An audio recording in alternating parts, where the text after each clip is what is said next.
What's up, Taiwan? I'm Liao with news from here in Taiwan and around the world.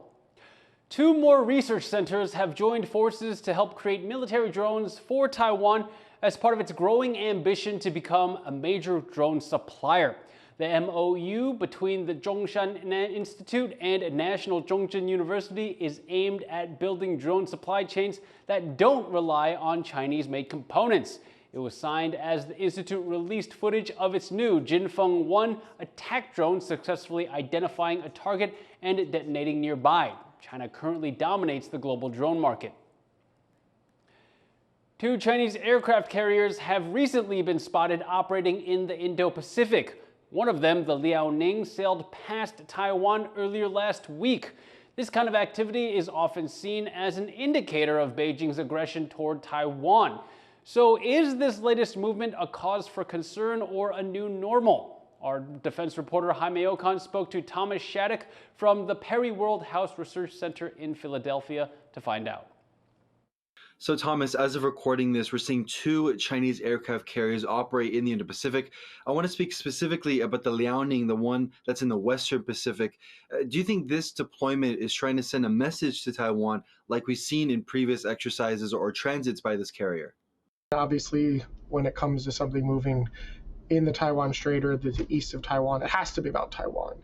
And with these recent movements, I don't necessarily see like a particular reason why Taiwan may have allegedly made a provocation against the PRC to do something to conduct these exercises. And frankly, based on the movements, they don't look like that. They look like a normal kind of transit, normal exercise, things that the PRC Navy would like to do, going and regularizing operations in the Western Pacific and slowly moving further east in the Pacific Ocean.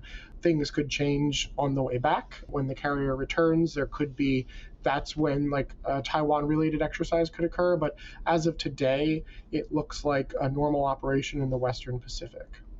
As China continues to modernize its military, specifically its Navy, do you think we're going to see more of these exercises geared less towards Taiwan and sending a signal and more to just training in general?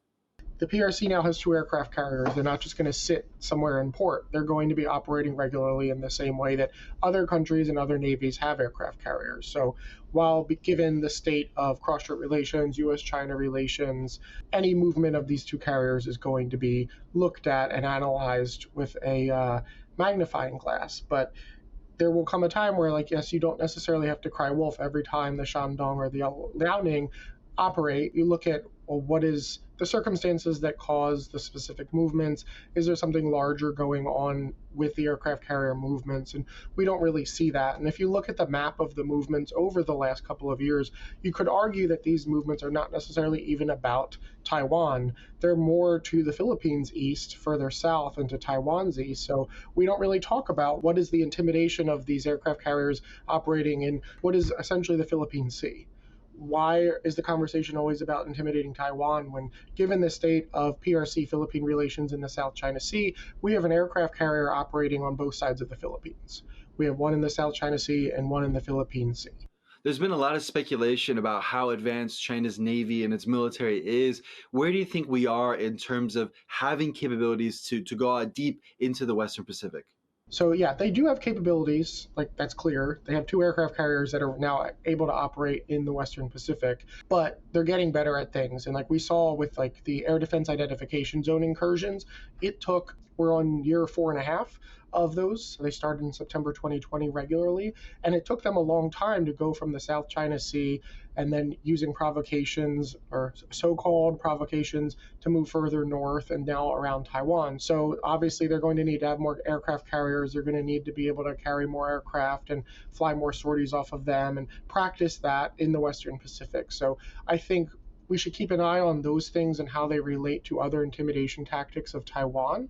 And yeah, over the next couple of years, we're likely going to see greater competencies. We may see them moving further east, closer to Guam or Hawaii, and then that may be determinant on what U.S.-China relations are, not necessarily China-Taiwan relations. That was Thomas Shattuck from the Perry World House Research Center. Taiwan's opposition-held legislature has passed a resolution calling for the country's biggest power plant to go coal-free by 2028.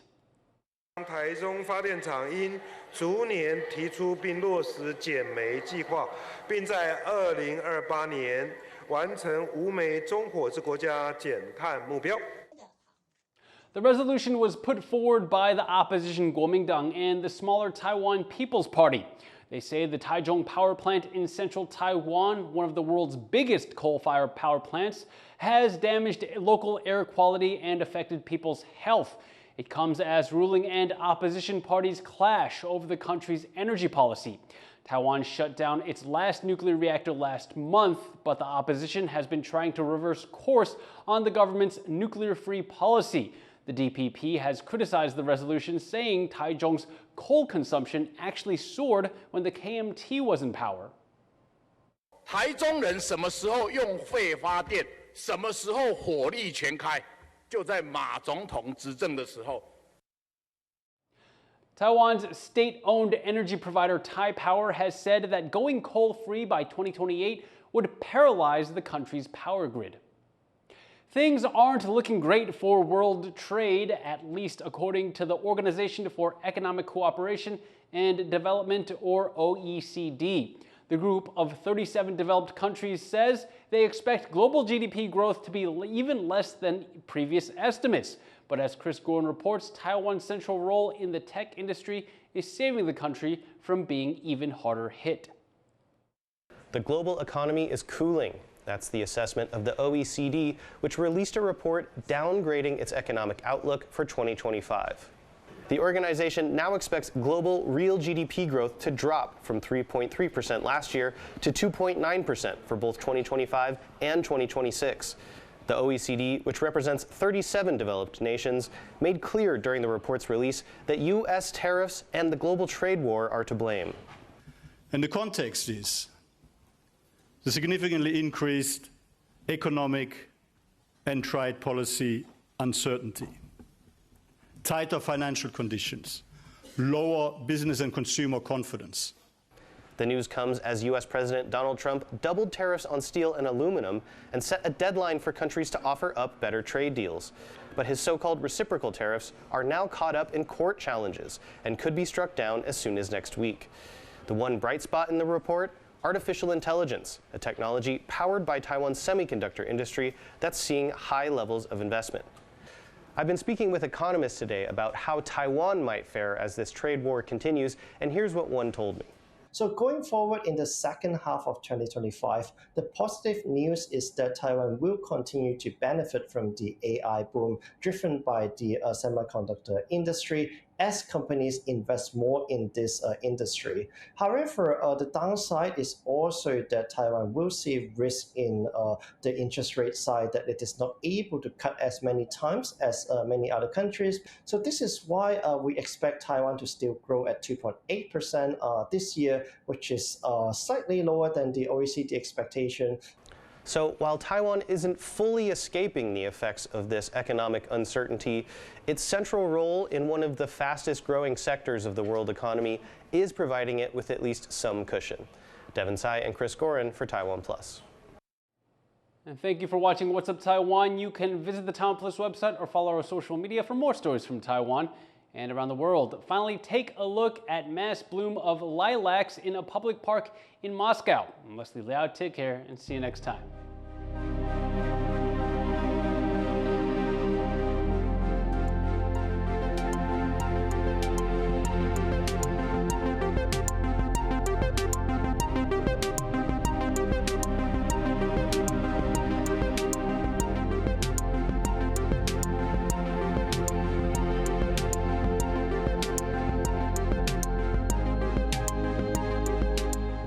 Summer is here and the heat is on. Get outside, get moving, get in on the action Taiwan style.